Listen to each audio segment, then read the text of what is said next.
An unknown girl walks into a party of America's most dangerous men, and the room falls silent. Not because she's beautiful, not because she's powerful, but because the most cold-blooded mob bosses on the planet see her and tremble.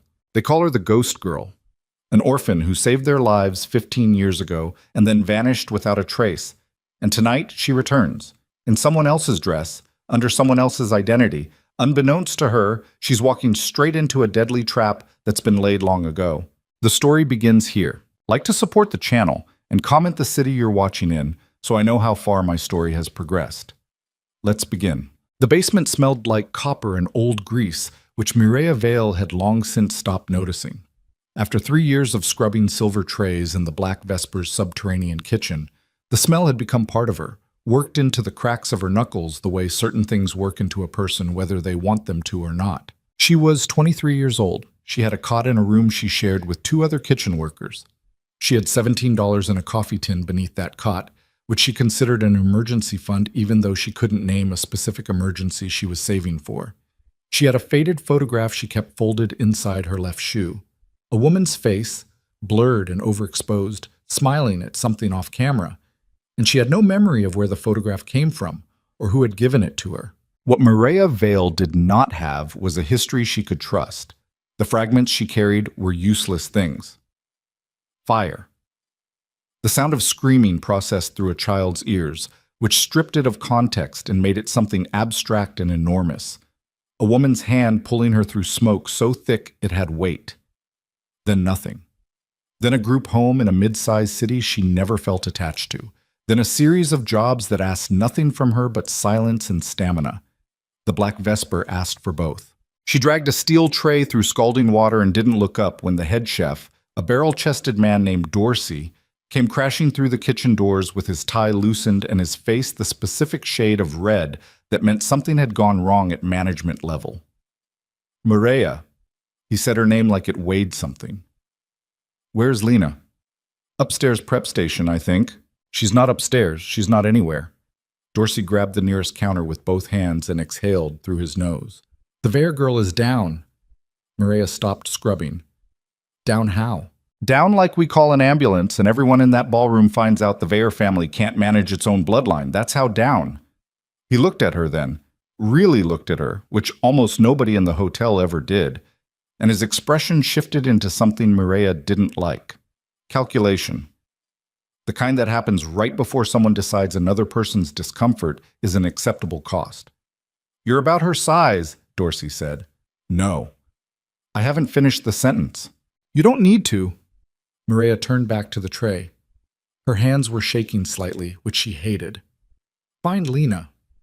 Lena's 6 inches taller and has a tattoo across her collarbone that the Vare family would recognize immediately. You... Dorsey paused, and she could hear him choosing his words the way a man chooses which wire to cut. You fit the dress. The dress, as it turned out, was emerald silk. Someone had brought it downstairs in a garment bag and laid it across the stainless steel work table, while Mireya was still arguing, which meant the decision had already been made before Dorsey came to her. She understood that. She understood that her objections were procedural, something to be recorded, not considered. Mireya Vale, in the precise way of people who have spent their lives with no leverage, said nothing else and put on the dress. The elevator ride up was 47 seconds. She counted them.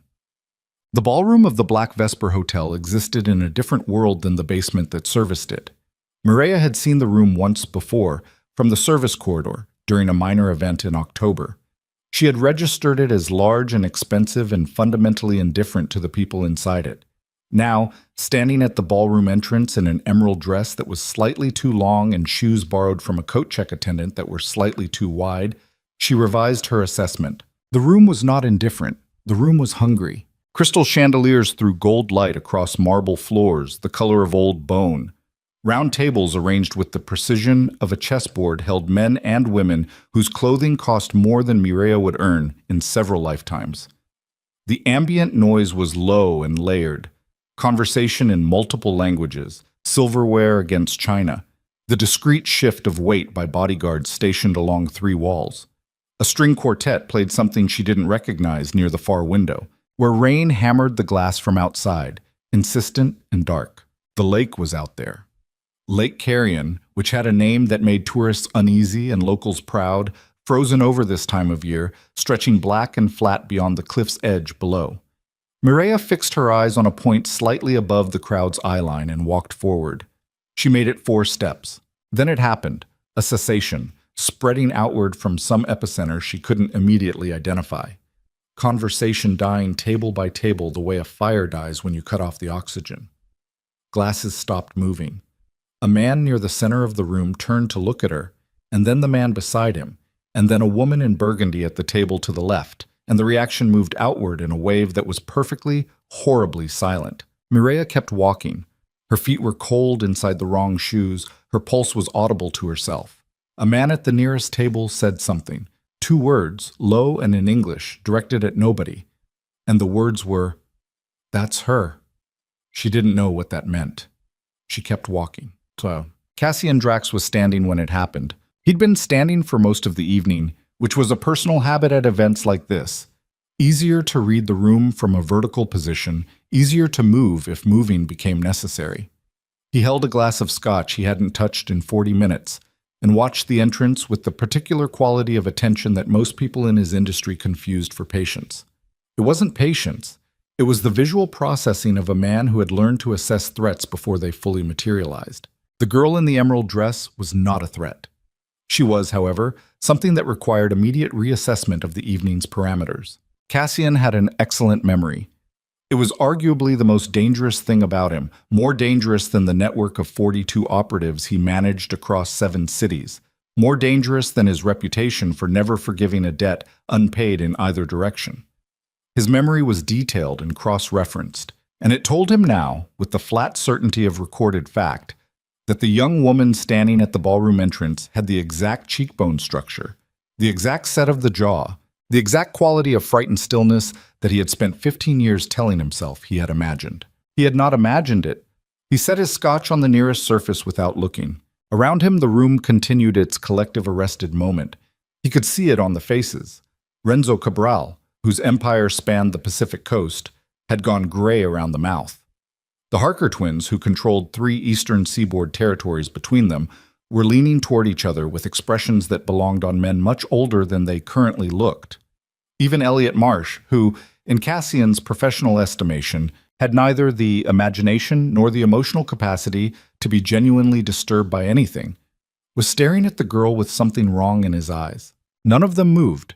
Neither did she.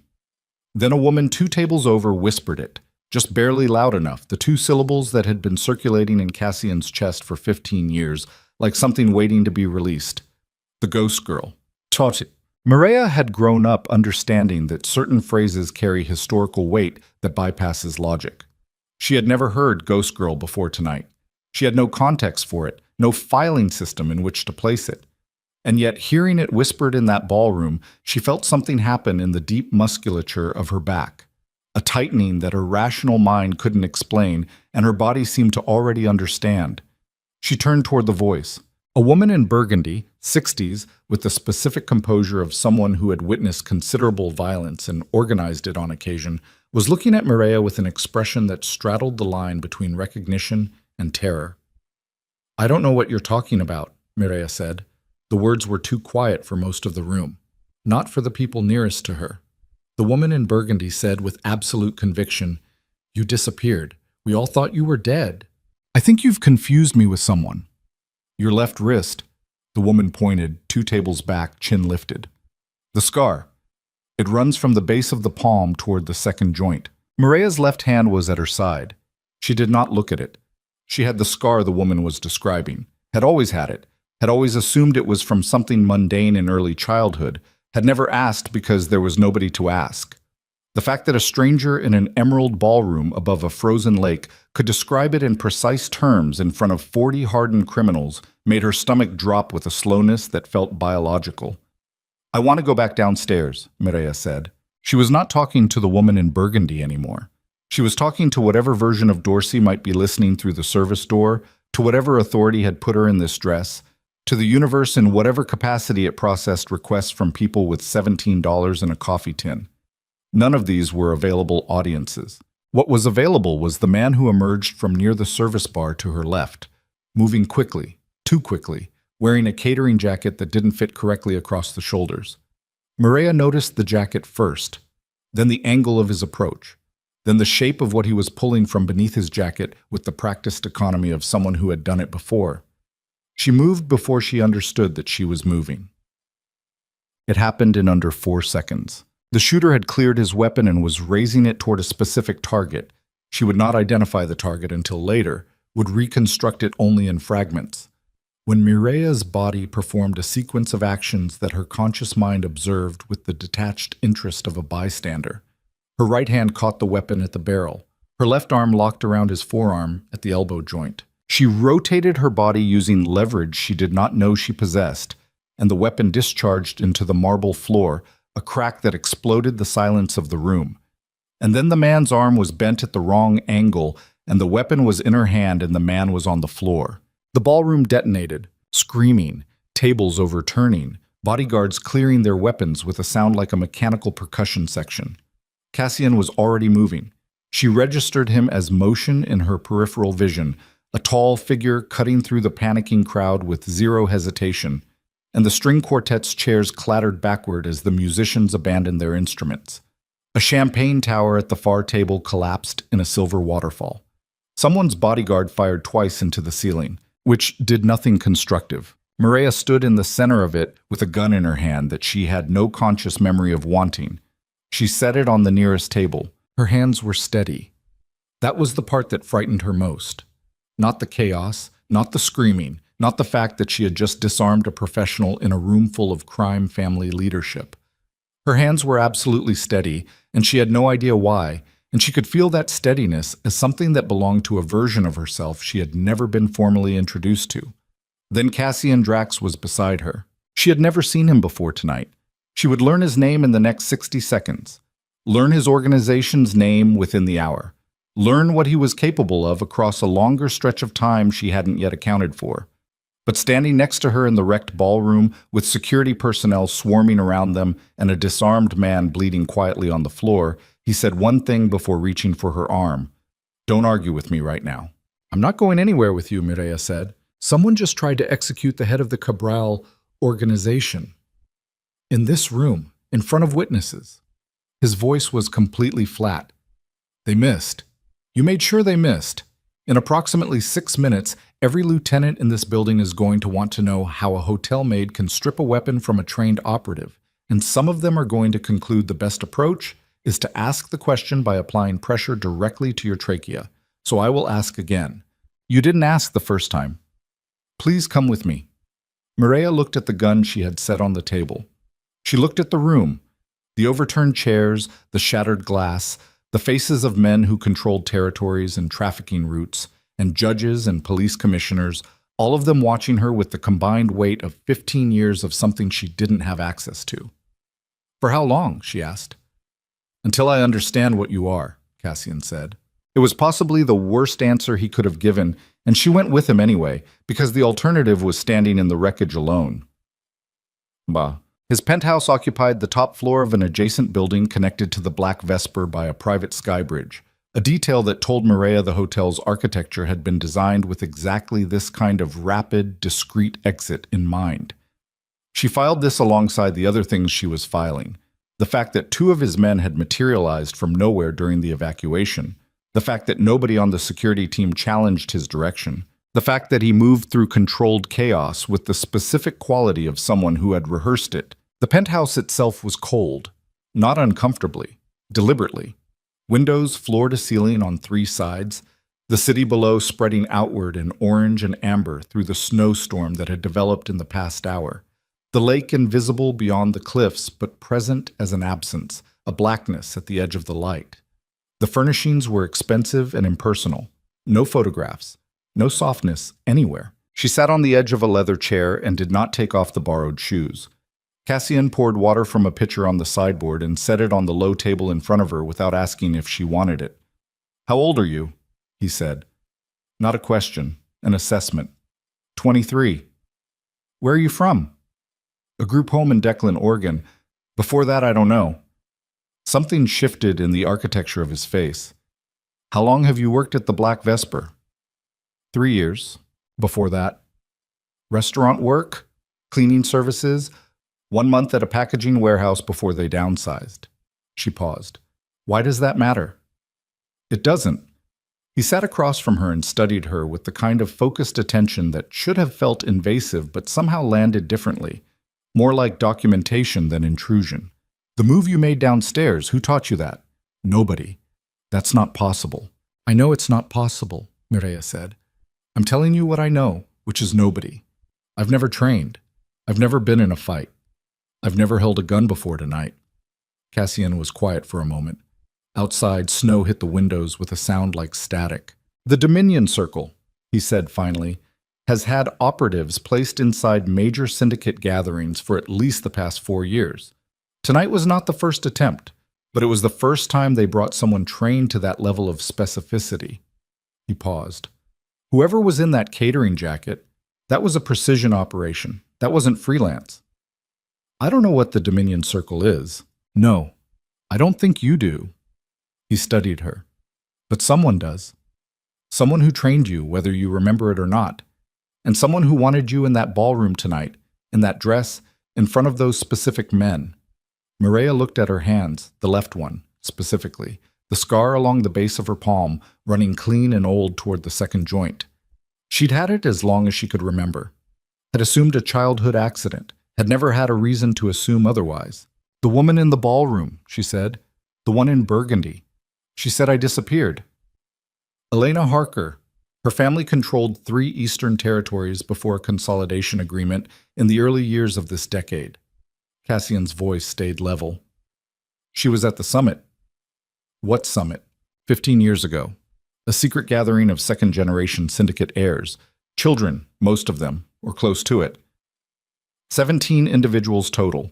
The meeting was at a facility outside a small city in the interior, unremarkable from outside, fortified from inside. Someone leaked the location. He paused. 11 of those heirs died in the explosion. The other 6 survived because someone got them through the underground access tunnels before the building came down. Mireya felt the cold from the windows on the left side of her face.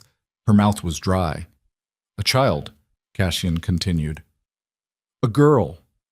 Nobody knew her name. Nobody had seen her before the attack. She materialized out of the smoke and she knew the tunnels and she moved with purpose, and when they came out the other side, she was gone. He met her eyes. 6 people in that ballroom tonight owe their lives to that girl. Every one of them recognized your face. I was 8 years old 15 years ago, Mireya said. Yes. I don't remember any tunnels. I know. I don't remember a summit or a massacre or any of this. I know that too. Cassian leaned forward slightly, elbows on his knees. But your body remembered something tonight. Something precise enough to disarm a trained operative in under 4 seconds. Which means the forgetting wasn't complete. And which means that whoever is responsible for what you don't remember has a very specific reason for engineering that absence. The snow against the windows. The orange city below, blurred through the storm. Mireya thought about the photograph in her shoe. The woman's face, overexposed, smiling at something off camera. The photograph she had carried for 15 years without knowing where it came from or what it meant or why she could not bring herself to leave it behind. She thought about fire, the smell of it, not generic fire but specific fire, a burning that had a texture and a temperature and a chemical character she could almost reconstruct from the inside of her own memory if she pressed carefully enough. She thought about a hand pulling her through smoke. There's someone, she said slowly, in the photograph I carry, a woman. Cassian said nothing. He waited. I don't know who she is. I've never known who she is. I've had the photograph since before I have clear memory. It was with me when they processed me into the group home. Nobody could tell me where it came from. Do you have it with you? Yes. She reached down and removed the left shoe and extracted the photograph from inside. Folded into a square the size of a playing card, edges worn to a softness that spoke of years of handling. She unfolded it carefully, set it on the table between them. The woman in the photograph had dark hair cut short, and a quality about her posture that suggested she was accustomed to moving through space without drawing attention. The photograph caught her mid-smile, which softened her face into something approaching ordinary. She was standing in front of a whitewashed wall that offered no geographic information. Cassian looked at the photograph for a long time without speaking. When he looked up, something had changed in his expression. Not dramatically, just a tightening around the eyes that Mireya was already learning to read as significant. "I know who this is," he said. The words landed in the room like stones into still water. "Her name was Seraphine Vale," he said. "And if she's the woman who raised you, then everything about tonight is a great deal more dangerous than I initially assessed." Mireya stared at him. "Was," she said. "Yes." The single syllable sat between them with the specific gravity of a word that closes a door. Outside, the snowstorm pressed against the glass, and somewhere below, in the frozen city, whoever had sent the operative in the catering jacket was already recalculating. And Mireya Vale, who had walked into the Black Vesper Hotel basement kitchen that morning with $17 to her name and no history she could trust, sat in a cold penthouse above a dead lake and understood for the first time that the history had always been there. It had been waiting for her to come back to it. Or, and this thought arrived last, quieter and sharper than the others, someone had been waiting to make sure she never did. The photograph stayed on the table between them for a long time after Cassian said the name. Mireya did not pick it up. She looked at it the way you look at something that has always been ordinary and has just revealed a second nature, the way a stone looks different after you learn it was once a weapon. The woman in the photograph had the same dark hair Mireya saw in mirrors, the same jaw, the same tendency, apparent even in a static image, toward a posture that occupied minimum space. "Seraphine Vale," Mireya said. "Yes, that's my last name. I know." "How do you know her?" Cassian stood and moved to the window. His back was to her now, which she read, correctly or not, as something he was doing to manage what was on his face. Outside, the snowstorm had thickened. The city below was losing its edges, orange light bleeding into white static. "She operated for approximately 12 years inside syndicate-adjacent territory," he said. "She wasn't affiliated. That was the point. Her value was in the independence. She moved through the margins of our world without belonging to any part of it. She provided medical care, primarily. Extractions sometimes. She had a network of safe locations that she moved between, and she moved between them in patterns that took our intelligence people 4 years to partially map. Your intelligence people. The Drax Syndicate maintained significant infrastructure." He said it without inflection, the way you state geography. "We were aware of Seraphine Vale. We were never able to make direct contact. She didn't want contact. What did she do exactly? In the margins." He turned from the window. "She protected children." The word landed quietly. Mireya felt it in the cartilage of her sternum. "Children inside syndicate households," he continued. "Children in transit, sometimes. Children who existed inside criminal networks in the specific way that people without value to those networks exist, which is to say, used and invisible and with nowhere to go." He paused. "She built an underground route, moved them out, placed them in group homes with private families, with people she had assessed and trusted over years of careful investigation." Mireya looked at her hands. "Like me. That's one interpretation. What's another?" Cassian was quiet for a moment. The quietness had texture, not the absence of speech, but the presence of something being measured. "Another," he said finally, "is that you weren't placed, that you were kept close, and that whatever happened 15 years ago separated you from her in a way she did not intend." The snow against their windows. Mireya breathed through her nose and told herself to stay inside the conversation and not inside the image her mind was assembling from fragments, fire, smoke, a hand, the specific smell of burning that she had filed under unknown and left there for 23 years. "You said she was at the summit," Mireya said. "The one where the heirs—" "She wasn't at the summit. She was adjacent to it." Cassian crossed back to his chair and sat. His movements were economical in a way that read as practiced restraint, a large man who had decided years ago to take up less space than he could. The summit's location was in her operational territory. She knew the facility. She knew the access tunnels. She had used them previously for extractions. He looked at Mireya. The children who survived the explosion didn't find those tunnels by accident. Someone who knew the layout was already inside when the attack began. Mireya put this together slowly. "She sent me in." or took you in. The sequence is unclear. He leaned forward slightly. What's not unclear is that 6 people who are now among the most powerful criminal figures in this country are alive tonight because of what happened in those tunnels. And those same 6 people were in that ballroom when you walked through the door. He paused. That is either a remarkable coincidence or it is not a coincidence at all. Mireya picked up the photograph, looked at the woman's face, the off-camera smile, the quality of the posture, the way she stood in front of that whitewashed wall like she was used to walls being behind her. She died, Mireya said. Not a question. Yes. How? Another measured pause. The official account was an explosion at a storage facility in the inland territories approximately 14 years ago, officially attributed to a gas leak.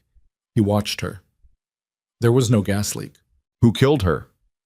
That, Cassian said, is what I've spent a significant portion of the last 3 years attempting to determine. His name was Devon Corso, and he came into the penthouse at midnight with snow still melting in his hair and a report in his hand that he clearly did not want to deliver. Corso was Cassian's senior captain, a lean, angular man in his late 30s who wore an expression of permanent mild skepticism that Mireya would later understand was not skepticism, but vigilance worn smooth by repetition. He glanced at her when he entered, a single professional assessment, and then directed himself entirely toward Cassian. Security footage from the ballroom service entrance, he said, setting a tablet on the table. 22 minutes before the incident. Watch the third figure from the left. Cassian watched. Mireya watched from across the table. The footage was high definition, slightly overexposed in the fluorescent kitchen light. A service corridor, 3 figures in catering jackets moving toward the ballroom door. The third figure, the one who had ended up on the marble floor with a dislocated elbow, paused at the door and turned slightly, checking something at his waistband. The profile. The specific way the jaw connected to the neck. Cassian said flatly, "That's Brennan." "Yes," Corso said. "Brennan is not freelance." "No." A silence opened in the room that had distinct weight. Mireya looked between them and did not ask the question she was formulating because the answer was evidently moving through the air already and she could wait for it to land. "Brennan works for the Dominion Circle," Cassian said, to no one in particular. "Which means tonight wasn't improvised, it was resourced." He looked at Corso. "Renzo Cabral was the target?" "Renzo was standing in the trajectory, yes, but—" Corso hesitated. Half a second, barely perceptible. "Reconstruction of the sightline puts the primary target 2 meters to Renzo's left." Cassian stared at him. "The chair you were in for most of the first hour," Corso said. The room was very quiet. Mireya looked at Cassian. Something had shifted in the structure of his face. Not fear. She didn't think he was capable of what most people meant by that word, but a recalibration happening behind the eyes, something adjusting to account for new weight. "All right," he said. "There's more." "Of course there is." Corso set a second document on the table, printed, not digital, which told Mireya that someone in this organization understood that certain information aged better when it couldn't be traced through a network. 3 of the 6 survivors from the summit, Elena Harker, Marcus Reld, and Jonah Cabral. All 3 have been contacted in the past 72 hours by an intermediary using a cipher that traces back to Dominion Circle infrastructure. Contacted about what? The contact included a photograph. Corso looked at Mireya then, directly for the first time. Of her. Taken approximately 6 days ago, outside the hotel. Mireya felt the cold from the window on the back of her neck. Someone was watching me. Someone has been watching you for at least 6 days, Corso said. Possibly longer, depending on when they identified you. How did they identify me? Her voice came out steadier than she felt. I've worked here for 3 years. If someone had identified me 3 years ago... You weren't in the ballroom 3 years ago, Cassian said. You were in the basement. The surveillance photograph would be meaningless without a visual match against the surviving witnesses. Something changed recently that prompted someone to run that match. He looked at Corso. The Veyer girl, Corso nodded. Our information suggests the overdose tonight was not accidental. The sentence sat there. Mireya worked through it. Someone made sure the Veyer daughter couldn't attend the gala, made sure there would be a vacancy, made sure the hotel would need a replacement. Made sure, Cassian said, that the replacement would be approximately the right size and build to be dressed in the Veer girl's place.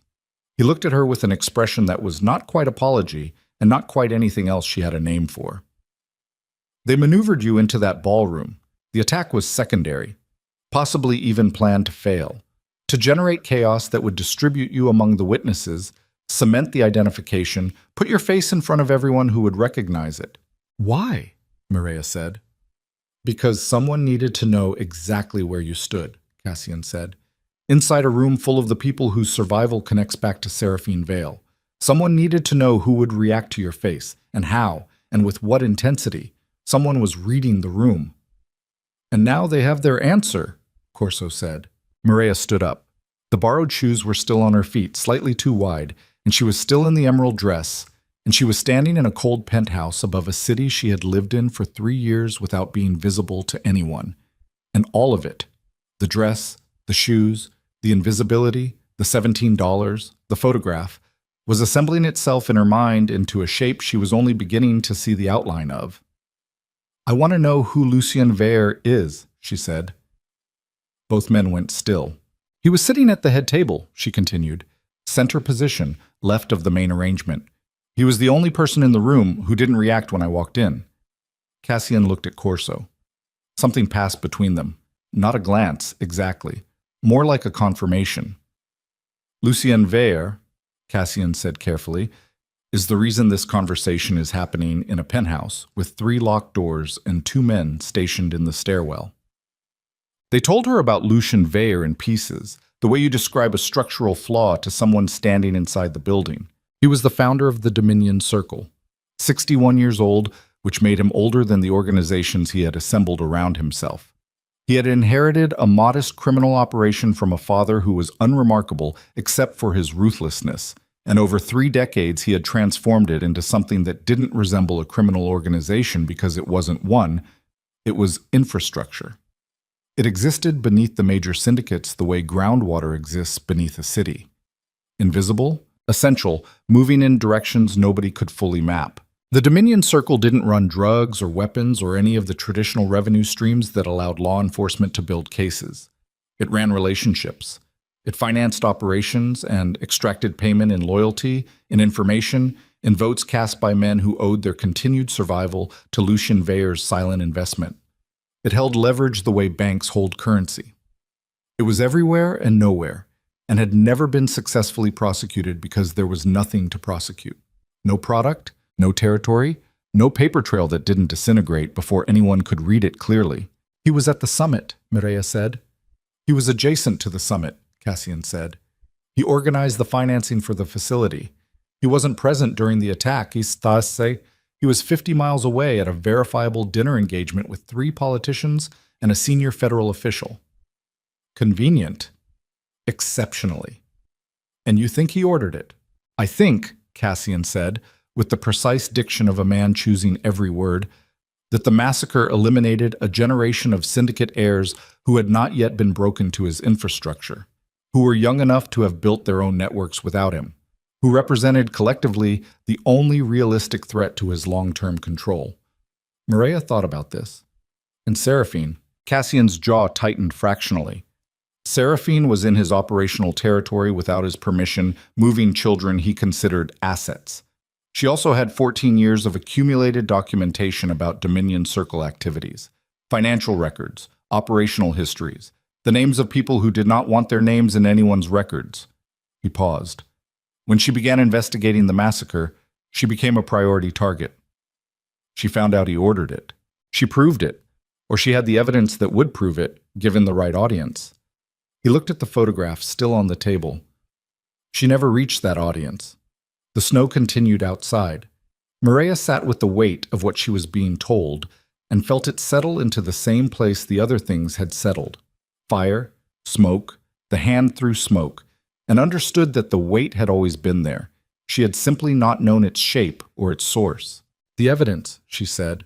What happened to it? Corso answered. That's what we don't know.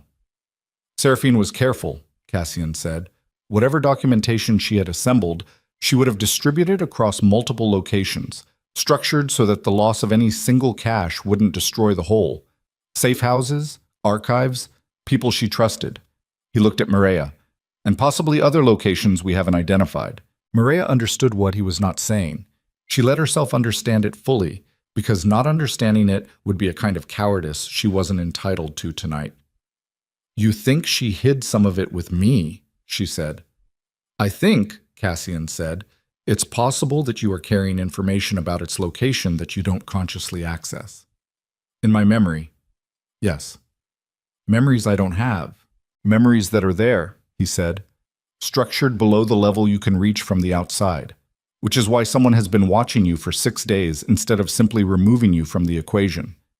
Maria heard that, removing you from the equation, and felt it in the very concrete terms of what it meant for a body, which was to say she understood she was being told she was going to be killed.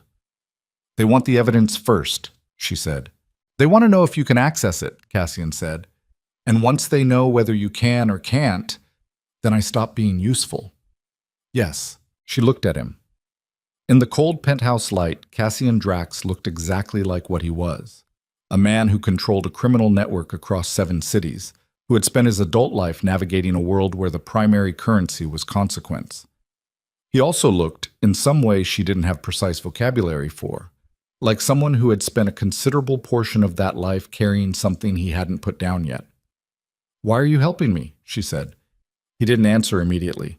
"You were in those tunnels too," she said. "Weren't you?" The silence ran for 3 seconds. "I was 17, he said. "I had been at the summit for 6 hours. I was not supposed to be there. My father sent me as an observer, not a participant. I was the youngest person in the facility." He paused. "When the attack began, I was in a corridor near the eastern access. A girl appeared out of the smoke and told me to follow her. I was 17 and the building was coming apart and I followed her." Maria looked at the photograph on the table. The woman's off-camera smile. "You owe her," she said. "I owe her," he said. "Yes, but..." Corso left at 2 in the morning to coordinate with the security teams repositioning across the city. The snowstorm had clamped down hard over everything now, which was both advantage and problem. It restricted movement for anyone trying to approach the penthouse, but it also restricted options for leaving it. Maria sat at the window with a glass of water. She was only drinking because she needed something to do with her hands. Below, the city was white and quiet in the specific way cities get during storms. Not peaceful exactly, but paused, everything held in temporary suspension. She was thinking about the fighting, the thing that had happened in her body in the ballroom, the sequence of motions that had produced a specific and efficient result without consulting her conscious mind. She ran it back the way you run back something recorded, the catch at the barrel, the elbow lock, the rotation. The geometry of it was not accidental. The geometry of it was trained. She had no memory of training. She now understood, no reliable memory of many things. She thought about the group home in Declan, Oregon. The woman who ran it, a Mrs. Farrell, had been competent and indifferent in the way that spoke to a career of managing children as administrative units. She had told Maria, at age 8, that she had been found 3 miles from a highway in poor weather with a photograph in her coat pocket and no other identification. She had been responsive and functional and assessed as having no significant trauma presentation, which Maria now understood meant the absence of visible trauma, not the absence of trauma itself. Someone had put her 3 miles from a highway with a photograph in her pocket. Someone had known where she was going. The door to the penthouse opened and Cassian came back from wherever he had been in the adjoining rooms. He had changed out of his formal jacket and now looked both more ordinary and somehow more dangerous, like a building that looks more structurally serious once you strip its facade. He sat across from her. "I need to access what I don't remember," Maria said. "Yes. How?" "There are people I trust who have experience with structured memory recovery, not methods I'm comfortable describing at 2 in the morning. Try." He studied her. There were women in Seraphine's network who understood how she operated, who understood the specific ways she concealed and structured information.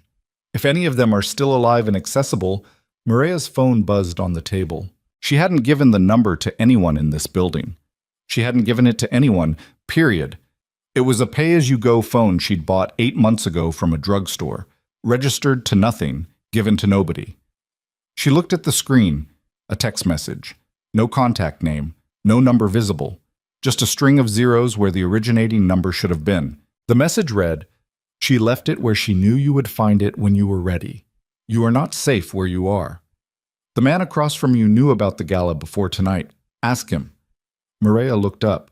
Cassian was watching her face read the screen, and he already knew from her face that something had changed, and he was very still in the way that people are still when they are deciding whether to move first or let something play out. And Maria felt the cold from the window and the weight of the photograph in her hand, and the specific quality of the silence in the room as something that had just become a different kind of room entirely. "Who told you about the gala?" she said. His eyes didn't move. "What?" "Before tonight. Who told you it was happening, and where, and who would be there?" She set the phone on the table between them, screen up, text visible. "Because if the answer is the same person who identified me 6 days ago and arranged for me to that ballroom," Maria finished, "then we have a significant problem." Cassian looked at the phone screen. He looked at it for exactly the amount of time it takes a man to read 7 words and calculate their implications, which was not long, and then he looked at her. "Put the phone down," he said. "Answer the question." "Mireya, I've been in this building for 4 hours on the basis of your word that it was safer than the alternative." Her voice was level in the way things are level when considerable energy is being spent on keeping them that way. "I'd like to know whose word that actually is." Cassian stood, not aggressively. He moved the way he always moved, with the deliberate economy of a large man who had decided long ago that sudden motion was a form of argument. And he wasn't arguing. He walked to the sideboard and poured 2 fingers of scotch into a glass and did not drink it. "The gala is an annual event," he said. "The date, the venue, the guest composition, none of that is secret information within the relevant circles. I was invited. I attended. That's not what the message is asking about." Maria kept the phone between them like evidence. "It's asking whether you knew about me before tonight. Whether you knew I was here, in this hotel, in this building." The scotch sat untouched on the sideboard. "Yes," Cassian said. The word occupied the room. Maria breathed through it. She had known, had felt the shape of it coming before he said it, the way you feel weather changing before the temperature actually drops. But knowing the shape of something and receiving its confirmation are different experiences, and the difference lived in her chest right now as something hot and structural. "How long?" she said. 8 months. 8 months. She repeated it without inflection, processing. "You knew where I was for 8 months, and you didn't—" She stopped, reframed. "What exactly did you know?" "I knew your name. I knew your general location, not the specific hotel, not your position within it, not your daily pattern. I knew you existed and that you were alive, and that Seraphine had placed you somewhere in the interior northwest before she was killed." He turned from the sideboard and faced her. His expression had the quality of a man who has been holding a position for a long time and is now releasing it. "I have been looking for Seraphine's evidence for 3 years. The evidence exists somewhere, and the one person who might carry information about its location was me," Maria said, "and you knew that. I suspected it. And you didn't come to me. I couldn't approach you directly without potentially triggering exactly the kind of attention that would get you killed." He said it with the flat insistence of something rehearsed. Not dishonestly, she thought, but in the way of an argument a person has made to themselves many times and has found genuinely sound. "The Dominion Circle has been looking for Seraphine's documentation for 14 years. If I moved toward you openly, they would see the movement and arrive first. So instead you waited." Her jaw was tight. "For what? For the right moment. For a moment when protecting you and pursuing the evidence weren't separate operations. Tonight. Tonight was not planned. The gala was not—" He stopped himself. Something crossed his face that was not quite frustration and not quite anything softer. "I did not arrange for you to be put in that dress. I did not arrange the Veyer girl's overdose. I did not send that operative. Whatever maneuvered you into that ballroom was not me. And I understand why the text message is designed to make you doubt that. But I am asking you to hold the distinction." Maria looked at him, at the untouched scotch, at the penthouse's 3 locked doors, and the 2 men in the stairwell, and the window full of snowstorm. At all the architecture of a situation she had walked into believing it was protection and was now examining for the exit points. "Who sent that text?" she said. I don't know. Guess. He was quiet for a moment. Someone who wants you moving. Someone who wants you out of this building and away from my resources and making decisions in isolation. He met her eyes. Someone who benefits from you not trusting the one person who has spent 3 years trying to locate what Seraphine left behind. Or, Mireia said, someone who actually knows something about Seraphine that you don't want me to have access to. The silence between them had teeth. Then Corso came through the door at a pace that was not quite running but carried all of running's urgency, and the argument became immediately secondary to the expression on his face. That's the security team on the south stairwell, Corso said. Vance and Pritchard, they're not responding. Cassian crossed the room in 4 steps. How long? 11 minutes since last check-in. I have 2 men moving toward their last position now, but... Corso's phone buzzed in his hand. He looked at it, and his face did something Mireia couldn't fully read but understood as bad. East Service Corridor. Bremer is down. Down how? Pulse present, not responsive. It looks like... Corso glanced at Mireia. A fraction of a second. And in that fraction, she understood he was making a decision about what to say in front of her. She watched him decide to say it anyway. Toxicological. Something fast-acting, probably introduced through the ventilation system in that corridor 40 minutes ago. Cassian turned back to the room and Mireia saw the calculation happening in real time. Not panic, nothing close to panic, but the rapid reordering of a man assessing a situation that has changed shape faster than anticipated. The building's compromised, he said. Yes. Who's clean? I have 4 I can verify. Everyone else... Corso spread his hands, a gesture that communicated the scope of the problem without needing words. Cassian looked at Mireia. We're leaving. Where? I have a secondary location, 12 minutes from here, if we move now, and the storm doesn't close the window on the east wall cracked. Not broke? Cracked. A single precise fracture running from the upper left corner toward the center, the kind of crack that a pressure differential makes, or a very specific caliber of suppressed round fired from a significant distance. All 3 of them moved at the same time, instinctively, away from the glass. Marksman, Corso said, already moving for the interior door. Elevated position, probably the Renner building across the avenue. They'd have a clear sightline through the storm if they had thermal.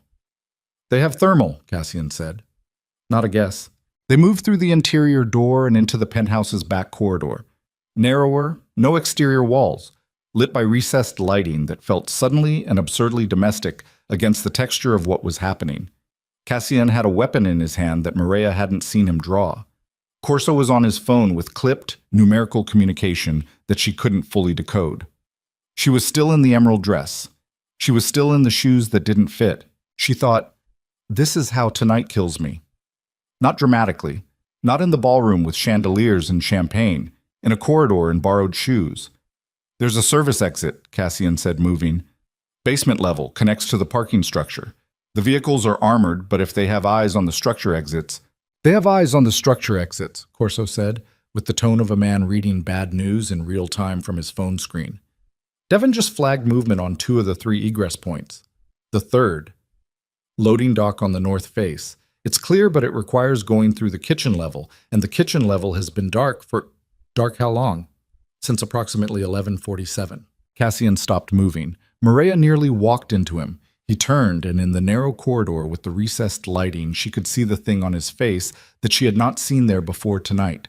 Not fear, still not fear, but the particular expression of a man who has identified the dimensions of a trap he is already inside. Someone cleared the kitchen level an hour ago, he said. Before the marksman, before the ventilation. This was staged. He said the last word with the flatness of a man identifying something he should have identified earlier and choosing not to spend energy on the cost of that failure. They cleared the exit route first. They wanted us moving toward the loading dock. Then we don't go to the loading dock, Mireia said. Both men looked at her. Is there another way out? She said. Corso started to say something and then didn't. His phone buzzed again, and he read it, and his jaw tightened. He turned the screen toward Cassian, and Cassian read it. And then Cassian looked at the floor for 1 second. 1 single second. With the expression of a man receiving information that reorders everything. He turned the screen toward Mireia. The message was from a number in Corso's contacts listed only as V. It read, The woman is the package. Deliver her to the Opera House by 4 a.m. or the documentation Seraphine left goes to every federal agency on the eastern seaboard, along with evidence tying Drax Syndicate to the Summit Massacre. You have the girl.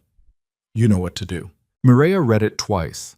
The second time she was aware of her own breathing, shallow, careful, and of the weight of Corso's eyes on her face and the weight of Cassian's eyes on the floor where he was still looking. V, she said. Who is V? Corso said nothing. Who is V? She said again, and this time there was something in her voice that was not a question. Cassian looked up from the floor. He looked at Corso, and Corso looked back at him, and Mireia watched the communication between them that was not language and felt the cold of the corridor and the weight of the emerald dress and the borrowed shoes and understood that she was standing inside a conversation that had been happening for a long time before she arrived in it. Veyer, she said. V is Lucien Veyer. Yes, Cassian said. He has leverage over you. A pause. He has documentation that, if released in the configuration he's describing, would implicate the Drax Syndicate in the Summit Massacre regardless of actual culpability. He has had that documentation for approximately 18 months. It has functioned as insurance. Insurance, Mireia said. Against what? Against me pursuing the evidence Seraphine left. The corridor was very quiet. He's been holding you back, Mireia said, for 18 months. You've known where to look, and you haven't moved because moving would trigger the release of fabricated evidence that would result in federal prosecution of everyone connected to my organization. He said it without apology, which was the correct choice. Apology would have been obscene given the context. Yes. And now he's using me as the lever to make you hand me over. Yes. And Corso, Mireia said. She turned to look at the lean man in the corridor whose face had the expression of someone who has made a decision he hasn't yet implemented. Corso received that message, on a phone that Lucien Veyer apparently has the number for. She watched him. How long has Veyer had your number, Davan? Corso's jaw moved. How long? She said. This is not... Corso stopped, started again. This is a complicated situation with dimensions you don't have full... Answer her, Cassian said. Very quiet. The two men looked at each other in the narrow corridor. Mireia watched it. The specific quality of two people who have known each other for years arriving at a moment that restructures everything prior. She had seen this kind of moment before, she realized. Not personally, not in memory she could access, but she knew its shape the way she knew the geometry of a disarmed weapon from somewhere below conscious knowledge.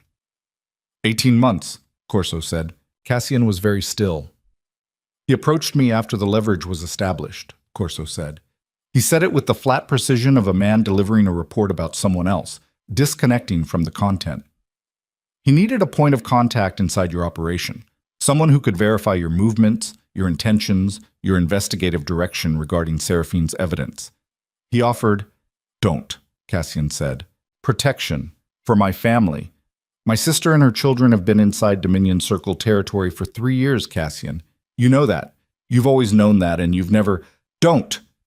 The word came out with the specific weight of something that has been compressed for a long time. Silence. Mireia looked at Corso. At the phone in his hand with Veyer's message on the screen. At the way he was holding it. Not like a man who has just done something irrevocable, but like a man who has been doing something irrevocable for 18 months, and is only now in the moment where it has surface area.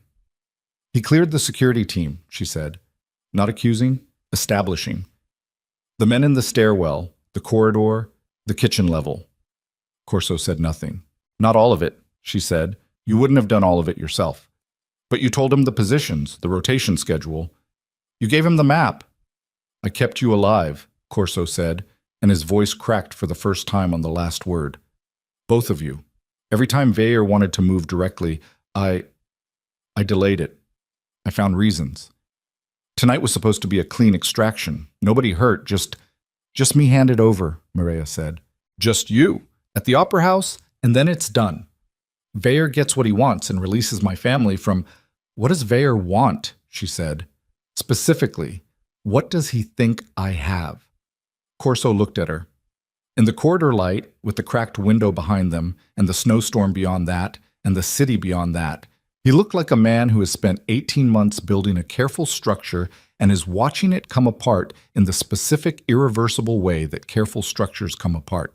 He thinks Seraphine embedded the evidence inside you, Corso said. Not metaphorically, physically. She had a contact in experimental neurology, a woman who worked outside institutional research, who had developed methods of encoding data within long-term memory structures, compressed, structured, inaccessible, without a specific retrieval process. He paused. He thinks Seraphine used that method on you, before the facility explosion, when you were 8 years old. Mireia heard this. She heard it in the same way she had heard everything tonight, through the surface layer of language and into the place where language becomes something physical, something that lands in the body and changes the body's understanding of what it is carrying. She thought about the fighting, the geometry of it, the muscle memory that had no corresponding conscious memory. She thought about a child, 8 years old, in a facility that was about to explode, with a woman who had 14 years of documentation about a criminal empire and one option left.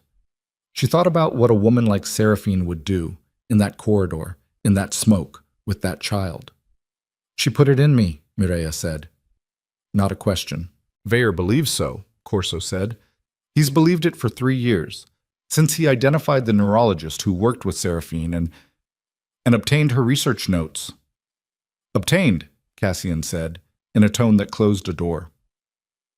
The neurologist is not available to provide the retrieval process, Corso said, which was how you said that. But the notes describe the protocol. Weyer has a team who can implement it. Implement it how? Mireia said. Corso looked at her, and in his eyes, she found the answer to the question before he said it, which was fortunate because what he said was, it's not designed to leave the subject intact. The corridor. The snowstorm against a cracked window. $17 in a coffee tin under a cot in a basement room she would not see again. Cassian moved first.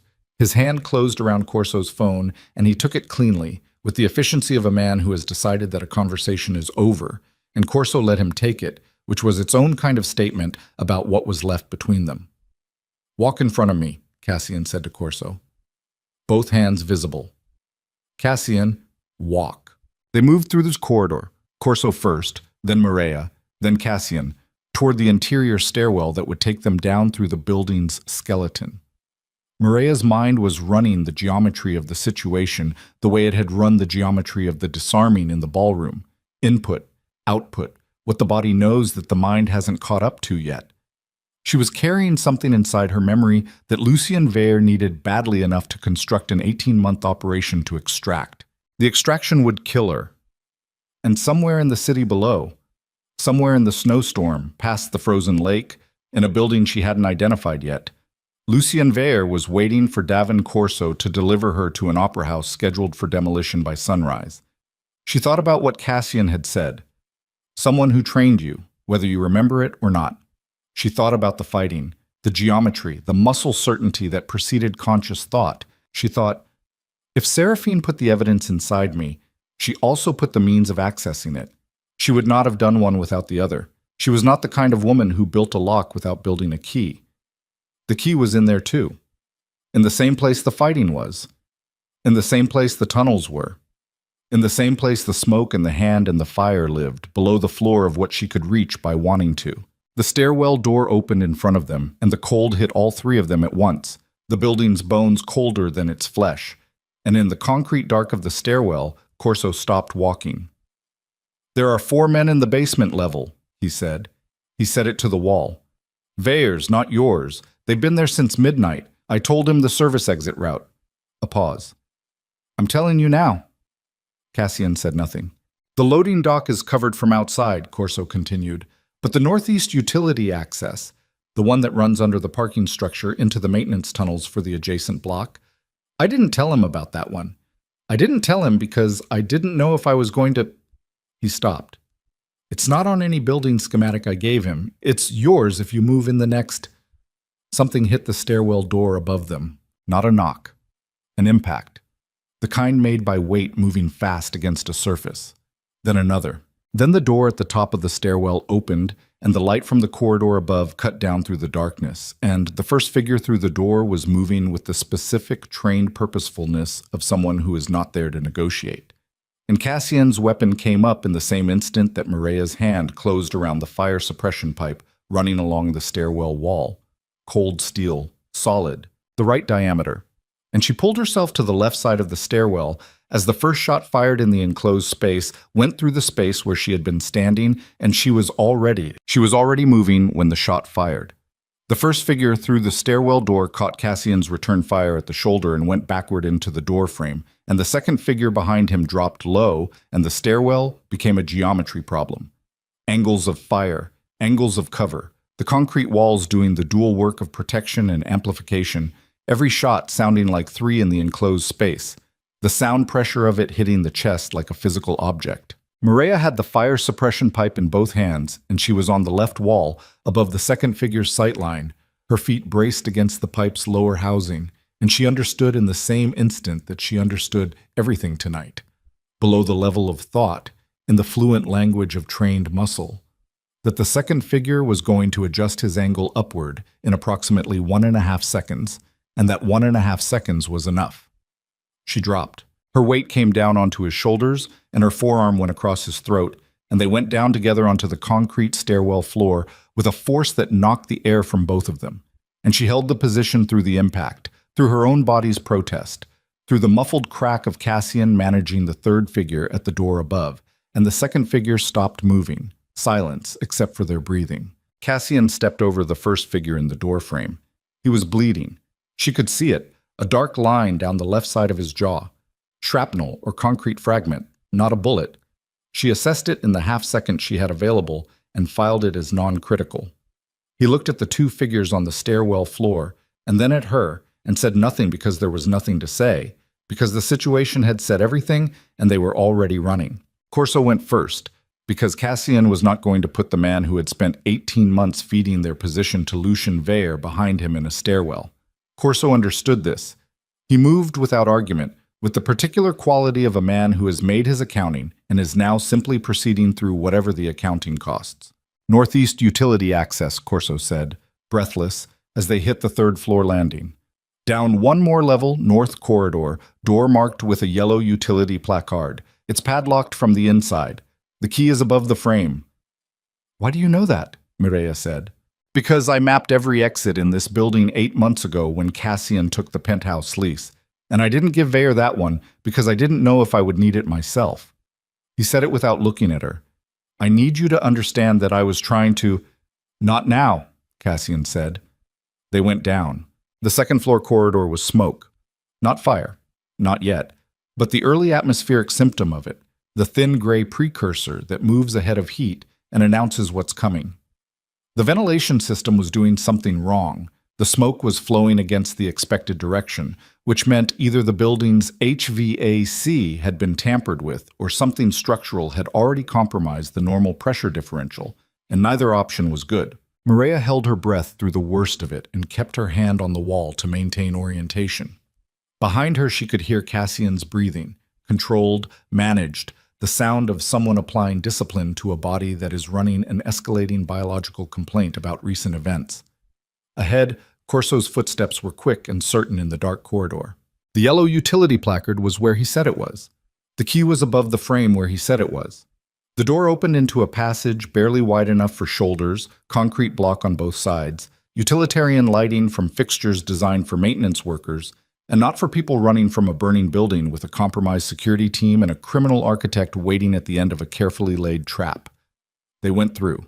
The maintenance tunnel ran beneath the parking structure in the specific darkness of spaces built to be functional and never seen, and Mireya could feel the cold coming up through the concrete floor, even through the borrowed shoes. The tunnel smelled of old water and rust and the faint industrial sweetness of whatever compound they treated the pipes with. 50 feet in, Corso stopped. There's a junction, he said. He had a phone out, screen dimmed to minimum brightness, using it as a reference. Left goes to the utility access for the adjacent block. Right goes to a maintenance entrance for the parking structure's lower level. Veyer has the parking structure watched, Cassian said. The adjacent block connects to the service entrance of the Aldenmore building. It's a commercial building, closed at this hour, but I can get the service entrance open. Corso paused. From the Aldenmore, there's a second-floor sky bridge to the Renner building. The Renner building, Cassian said, in a tone that meant something. The marksman's position, Mireia said. If we come in through the sky bridge instead of the street, Corso said, we're inside their perimeter instead of outside it.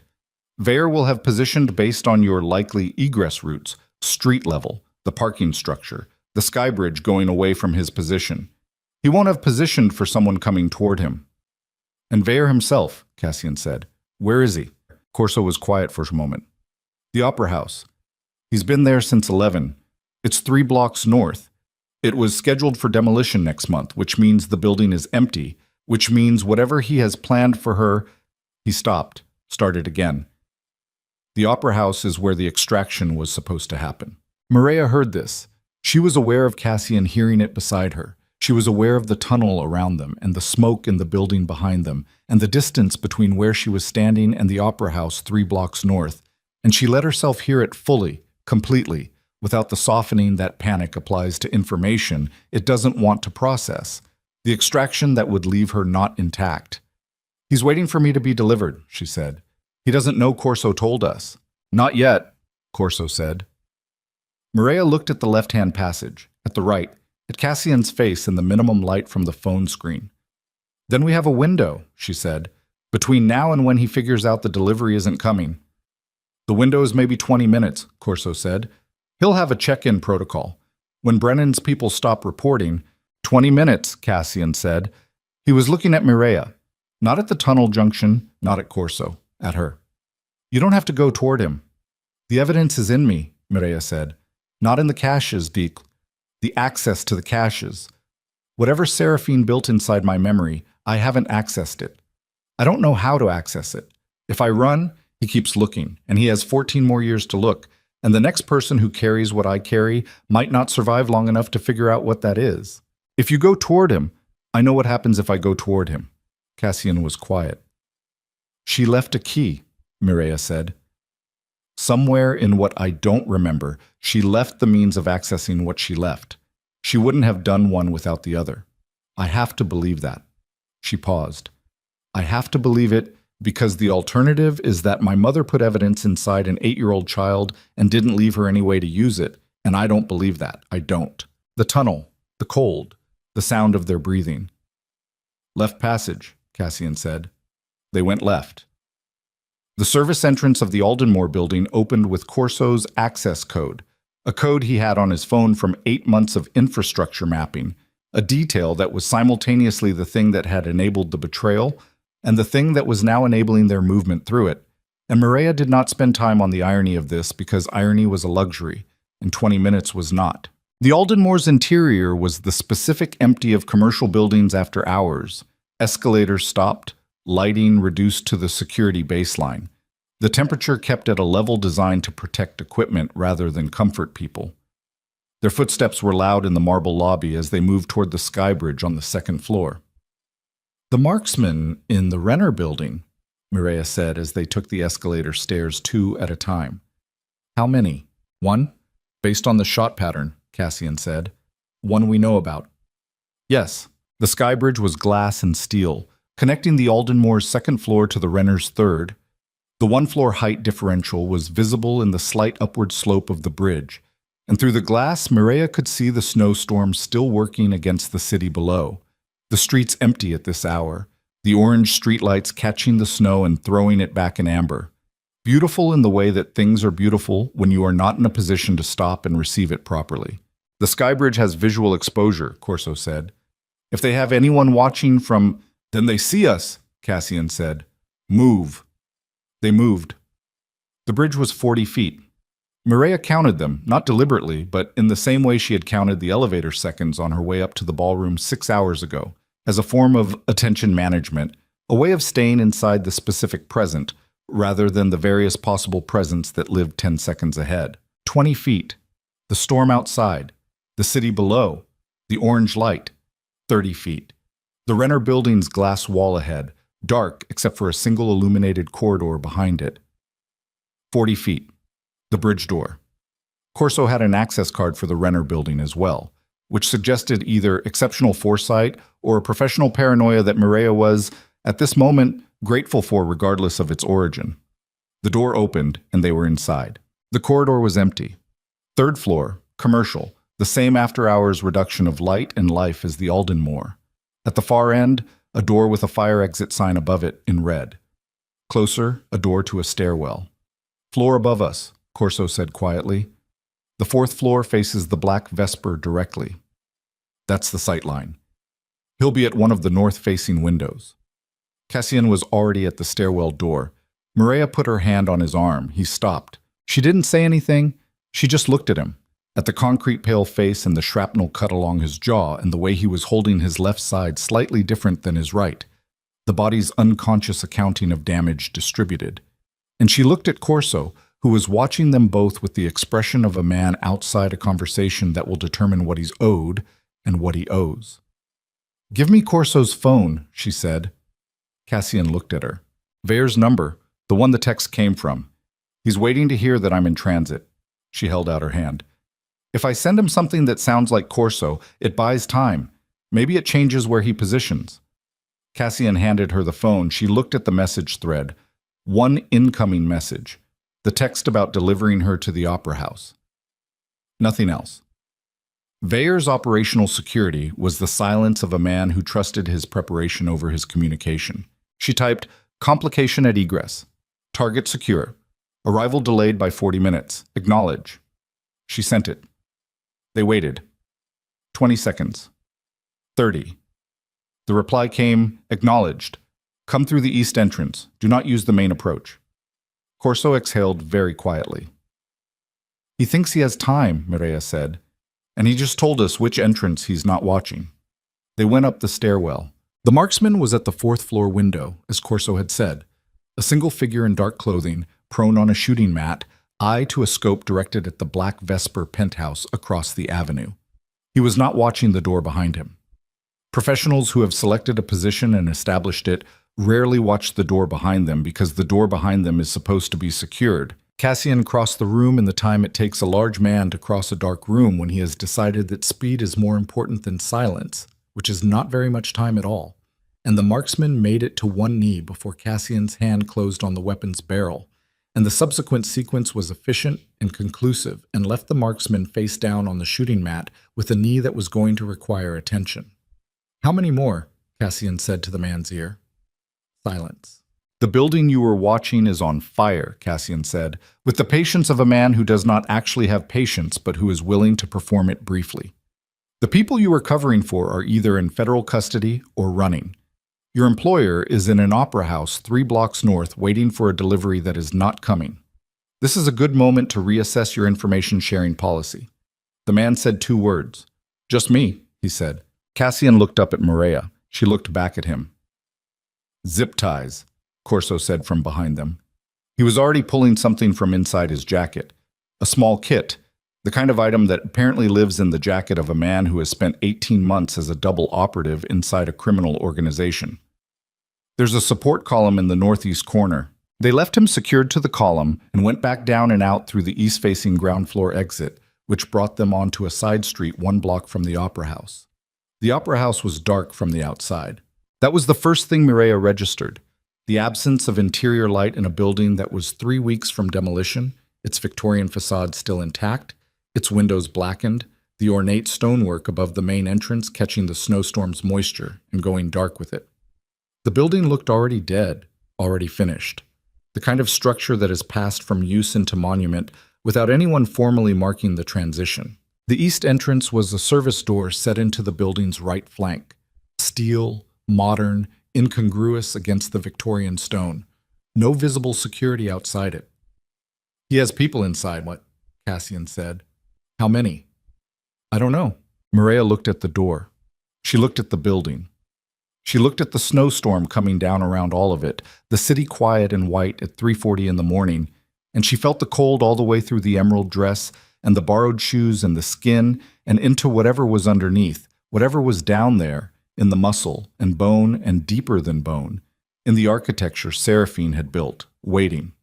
She thought, "I have been walking toward this building my whole life." She thought, "I am 23 years old and I have $17 in a coffee tin, and I am standing outside a condemned opera house in borrowed shoes about to walk through the door, and the woman who put me here is dead, and the evidence she left is inside me, and I do not know how to reach it. She thought she knew I would figure it out. She trusted that I would figure it out. She built the trust first before she built anything else. I'm going in, Mireia said. Together, Cassian said. Not a question. Together, she said. Corso stepped forward. Both of them looked at him. I know the interior layout, Corso said. He said it without inflection, without appeal. I mapped it 4 weeks ago, when Veer told me this was where he planned to bring her. He paused. I know where he'll have positioned his people. I know the approach lines. A pause. I'm telling you because I'm tired of the accounting. Cassian looked at him for a long time. You go first, he said, both hands where I can see them. Corso nodded. They went through the east entrance. The opera house interior smelled of dust and old wood and the specific inert quality of a building that has been empty long enough for everything living in it to leave. The service corridor inside the east entrance was narrow, industrial, lit by battery-powered emergency fixtures that threw a flat, insufficient light.